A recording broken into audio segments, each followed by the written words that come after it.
அப்பொழுது பிழைப்பீர்கள். மனம் திரும்பினா என்ன பண்ணுவோம்? பிழைப்போம். நான் இந்த உலகத்தில் பிழைச்சிருக்கேன்னா மனம் திரும்பணும். மனம் திரும்பாமல் என்ன பண்ண முடியாது? பிழைக்க முடியாது. நம்ம வாசிப்போம்.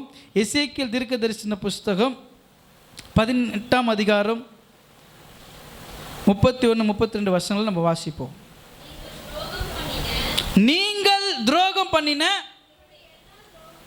உங்களுடைய எல்லா துரோகங்களையும் உங்கள் மேல் இராதபடிக்கு இறக்கி உங்களுக்கு புது இருதயத்தையும்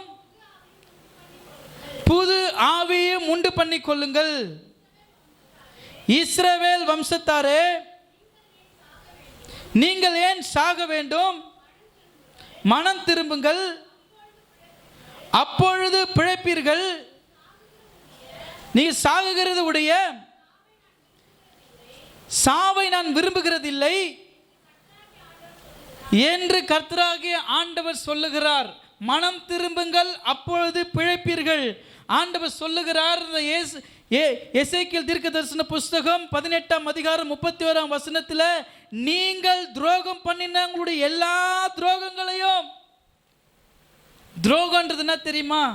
நிறைய பேர் சொல்லுவாங்க, எதிரியை மன்னிக்கலாம், துரோகியை மன்னிக்க கூடாதுன்னு உலகத்தில் இருக்கிறவன் சொல்றான்.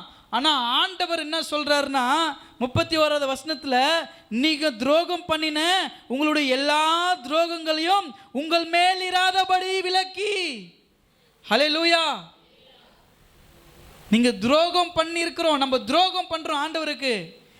கர்த்தர் விரும்பாத பாவத்தை திரும்ப திரும்ப பண்ணிட்டு இருக்கிறோம். திரும்ப நம்ம அப்படிப்பட்ட வாழ்க்கையில் வாழ்ந்துட்டு இருக்கிறோம்னா அதுக்கு பேர் என்னது? துரோகம்.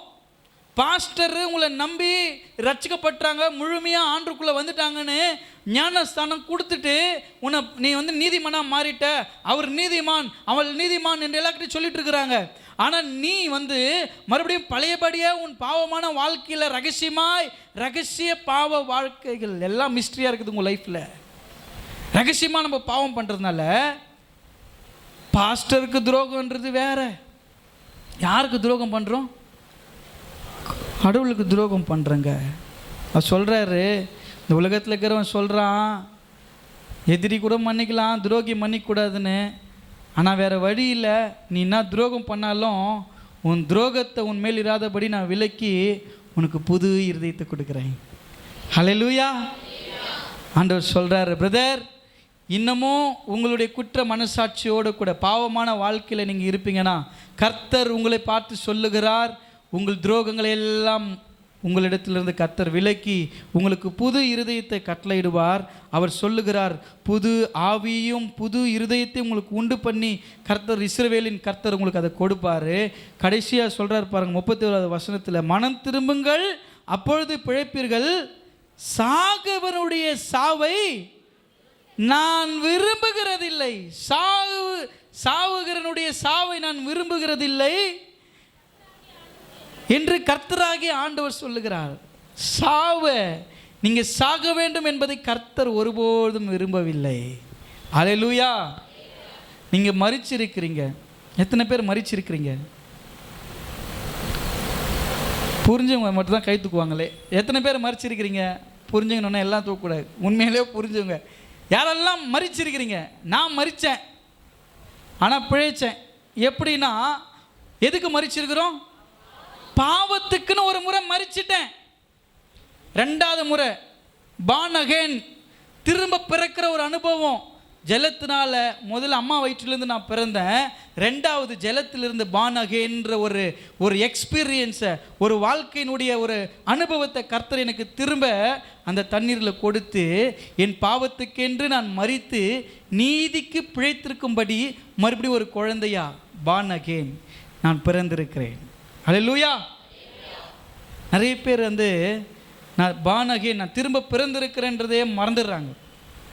நீ 80 வயசில் ஞானஸ்தானத்து பார்ன் அகைன்னா கூட நீ அப்போ தான் பிறந்துக்கிறேன்னு அர்த்தம். அல்லேலூயா. எந்த வயசில் ஞானஸ்தானம் எடுக்கிறோமோ பார்ன் அகைன், அந்த வயசுலேருந்து திரும்ப இந்த பாருங்களேன், ஒரு வயசுலேருந்து, அதாவது தாயின் வயிற்றிலிருந்து பிறந்த நாள் முதல் ஒரு 18, 19 வயசு இல்லை 17 வயசு வரைக்கும் அது ஒரு வாழ்க்கை. இருளின் நிழல் உங்கள் மீது வட்டமிட்டு சுற்றி கொண்டிருக்கிற ஒரு நாட்கள் அது.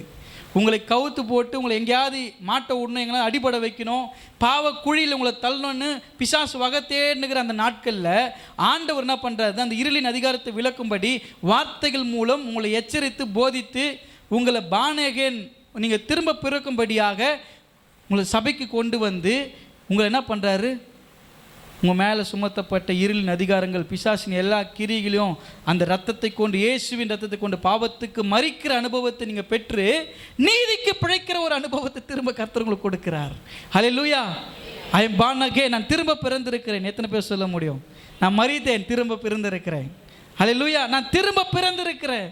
ஆண்டவர் சொல்கிறார், உன் சாவை நான் விரும்பவில்லை. நீ துரோகம் பண்ணியிருக்கிற, நான் எனக்கு தெரியும், ஆனால் உன் துரோகத்தை நான் என்ன பண்ணுவேன், உன் துரோகத்தை உன்னிடத்திலிருந்து விலக்கி உன் இருதயத்தை புதிதாக்கி உன் ஆவியை புதிதாக்கி உன் சாவை நான் விரும்பாதபடியால் உன் சாவையே நான் வெறுத்து நீ இந்த உலகத்தில் வாழ்ந்திருக்கும்படி கர்த்தர் உங்களை ஆசீர்வதிப்பார். ஹல்லேலூயா. பக்கத்தில் கை கொடுத்து சொல்லுங்கள், நல்ல வேலை பொழைச்சிக்கணுங்க. ஞானஸ்தானம் எடுத்துங்க, திரும்ப பொழைச்சிருவீங்க. யாரெல்லாம் எடுக்கலையோ கிறிஸ்மஸில் எடுத்துடுங்க, ஞானஸ்தானம் எடுங்க, பிழைத்து கொள்ளுவீர்கள். நீங்கள் பண்ண துரோகங்கள் எல்லாம் கர்த்தர் தூக்கி போட்டார். இனி உங்கள் வாழ்க்கையில் சாவு இல்லை. சாவுன்னா இந்த மாம்சத்துக்கு சாவு உண்டு, ஆனால் நித்தியத்துக்கு என்றைக்குமே என்ன இல்லை, மரணம் கிடையாது. நித்திய வாழ்வுக்கு மரணம் கிடையாது. இங்கே அது ப்ரமோஷன் மாதிரி. நான் என்னுடைய மரணம் இங்கே இருக்குதுன்னா என்னை ப்ரமோட் பண்ணுறாரு ஆண்டவர். நெக்ஸ்ட்டு வந்து நான் பரலோக வாசியாய் மாறும்படி அங்கே என்னை ப்ரமோட் பண்ணுறாரு.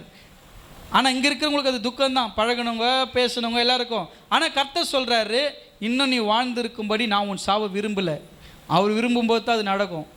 நீ விரும்புகிற மாதிரி, நீ பயப்படுற மாதிரிலாம் உன் சாவு இருக்காது. அவர் நினைக்கிற மாதிரி தான் இருக்கணும். ஹல்லேலூயா. யாருக்கு தெரியுமா, யாரை பார்த்து நீ பிழைச்சிருப்பேன்னு சொன்னாரோ அவங்களுக்கு தான். யாரெல்லாம் born again திரும்ப பிறந்திருக்கிறாங்களோ அவங்கள பார்த்து சொல்கிறாரு, உன் துரோகத்தை உன்னிடத்திலிருந்து விலக்கி உன் இருதயத்தை புதிதாக்கி உன் ஆவியை புதிதாக்கி உன் சாவை உன்னிடத்திலிருந்து விலக்கி உன்னை காத்துக்கொள்வேன் கர்த்தர் சொல்கிறார். ஆகவே நீங்கள் இனி பிழைத்திருப்பீர்கள். நல்ல கரங்களை தட்டி கர்த்தருடைய நாமத்தை மகிமைப்படுத்தும். நீங்கள் பிழைத்திருப்பீங்க. உங்கள் மேல் ஆண்டவர் உங்கள் துரோகங்களை எல்லாம் கர்த்தர், நீ எத்தனை துரோகம் பண்ணாலும் அந்த துரோகத்தை எல்லாம் தூக்கி போட்டார். திரும்ப வந்தால் கூட திரும்ப துரோகம் பண்ணால் கூட பண்ணுவார்னா அதுக்கு பேர் என்ன தெரியுமா, அகங்காரம், ஆணவம், கெருவம். இதுக்கெல்லாம் கர்த்தர் என்ன பண்ண மாட்டார், மன்னிக்க மாட்டார். நீ துரோகம் பண்ணிட்டு இருக்கிற, துரோகத்தை உன்னிடத்துல விலக்கும். இன்றைக்கி இந்த பிரசங்கத்தை கேட்டு திரும்ப நீ அந்த தவறான வேலை பண்ணிட்டு இருக்கிறன்னா அதுக்கு வந்து அவர் தான் சொல்லணும், அது நான் சொல்ல முடியாது. அதனால் நீங்கள் பிழைத்திருப்பீர்கள். கர்த்தர் சொல்கிறார். மூன்றாவது காரியம், மனம் திரும்புகிற